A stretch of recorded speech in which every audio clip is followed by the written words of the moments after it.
Sir విశాఖలో కూటమికి reverse పులివెందుల్లో దాడులు, అది ఆ చివర ఇది ఈ చివర. అంటే ఈ స్థానిక సంస్థల ఉప ఎన్నికలు లేకపోతే ఇట్లా జెడ్పీటీసీ ఉప ఎన్నిక ఒకటి పులివెందులో జరుగుతుంది. సో పులివెందులు అనేసరికి ఇంకా అచ్చంగా మాజీ ముఖ్యమంత్రి నియోజకవర్గం కడప వైఎస్ ఇదంతా ఉంది కదా, కాబట్టి అక్కడ ఘర్షణ తీవ్ర స్థాయిలో జరిగింది. తమ ఎమ్మెల్సీ మీద దాడి చేశారు, ఆయనకు చాలా గాయాలు తగిలాయి. ఇవన్నీ వైసీపీ వాళ్ళు ఫిర్యాదులు చేశారు. నిన్నటి నుంచి అదే నడుస్తుంది. అయితే ఆ పోలీస్ ఐ థింక్ ఉన్నతాధికారి ఎస్పీ అనుకుంటా కోయ ప్రవీణ్ అని ఆయన మాట్లాడుతూ మేము వచ్చాం కాబట్టి ఈ మాట ఇదైంది, మీరు ఏదైనా వేరే వేరే విషయాల్లో పోతే మేము ఎట్లా రక్షణ కల్పిస్తాం వ్యాపారాల కోసం, ఎన్నికలు లేదా రాజకీయాలకు సంబంధించిన ఘర్షణల్లో మేము వస్తాము, మేము రాకపోతే తలలు తెగిపడేవి అని ఒక మాట అన్నాడు ఆయన. అంటే ఏ స్థాయిలో అక్కడ ఘర్షణ ఉందో బహుశా ఆయన మాటలను పెట్టి కూడా అనుకోవాలి. ఎవరి తలలు తెంచేవాళ్ళు తుంచేవాళ్ళు అనే చర్చ ఒకటైతే, ఈ లోపల జగన్ కూడా ట్వీట్ పెట్టాడు. ఇప్పుడు గవర్నర్ కూడా వీళ్ళు వెళ్ళి ఫిర్యాదు చేస్తున్నారు. అదిగో వైసీపీ నాయకులు వచ్చి మాట్లాడడం, రక్షణ మాకు కరువు అయింది, దాడులు చేస్తున్నారు ఇదంతా అని ఒక తీవ్ర ఉద్రిక్త పరిస్థితి పులివెందులో అక్కడ ఏర్పడింది. పులివెందుల్లో దెబ్బకొట్టి జెడ్పీటీసీ గెలుచుకుంటే రాష్ట్రానికి ఒక రాజకీయ సంకేతం బలంగా వస్తుంది అన్నది వాళ్ళ టీడీపీ శిబిరం ఆలోచనగా ఉన్నట్టుంది. సో తీవ్ర ఉద్రిక్తత కొనసాగుతుంది అక్కడ. ఉప ఎన్నికేమో ఐ థింక్ ఉత్తరాంధ్రలో వీళ్ళు గెలుచుకున్నారు టీడీపీ వాళ్ళు.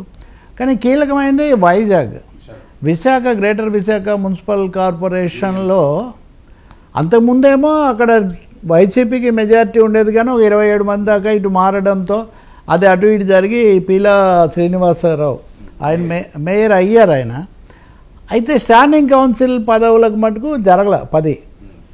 లెక్క ప్రకారం చూస్తే వీళ్ళకి ఓవర్ హెల్మింగ్ మెజారిటీ ఉంది. వీళ్ళకి 97 ఉంటే వాళ్ళకు 30+ ఎంతో ఉంది. కానీ ఆ 10లో ఒక సీటు వాళ్ళు తెచ్చుకోగలిగారు.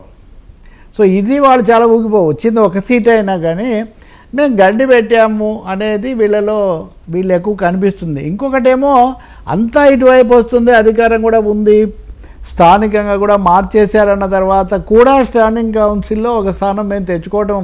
అంతేకాకుండా సగటున వైఎస్ఆర్ పార్టీ తరఫున పోటీ చేసిన అభ్యర్థులందరికీ ఓ 35 నుంచి 38 వరకు, అంటే వాళ్ళకు ఉన్నదానికంటే ఒక 2-3 ఓట్లు ఎక్కువ రావటం.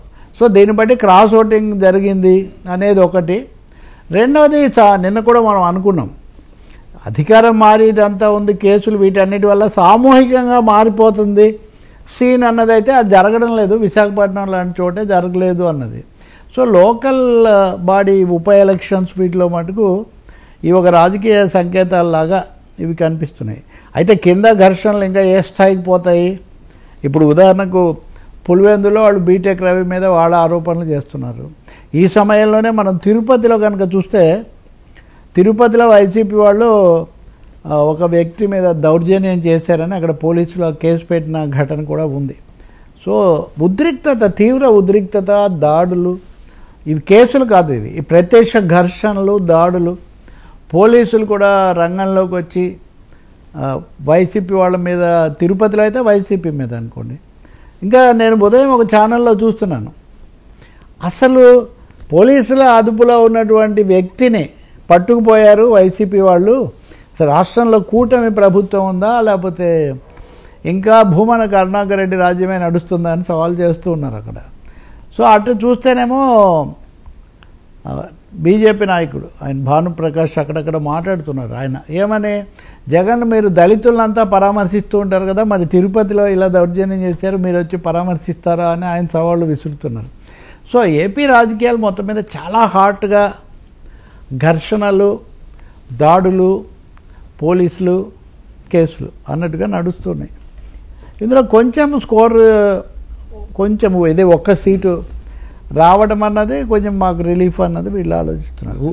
పులివెందులో కనుక గెలుచుకోగలిగితే, నిలబెట్టుకుంటే అది పొలిటికల్గా మాకు వచ్చిందని మేము తిప్పికొట్టాము అని కాదు. మీరు ఇది ఎలాగో మేము గెలుస్తాం కాబట్టి ఈ దౌర్జన్యం ఇంత తీవ్ర స్థాయిలో సాగిస్తున్నారని వాళ్ళు అంటారు. రెండోది పోలీసుల మీద ఇప్పుడు గవర్నర్కి ఫిర్యాదు చేస్తున్నారు.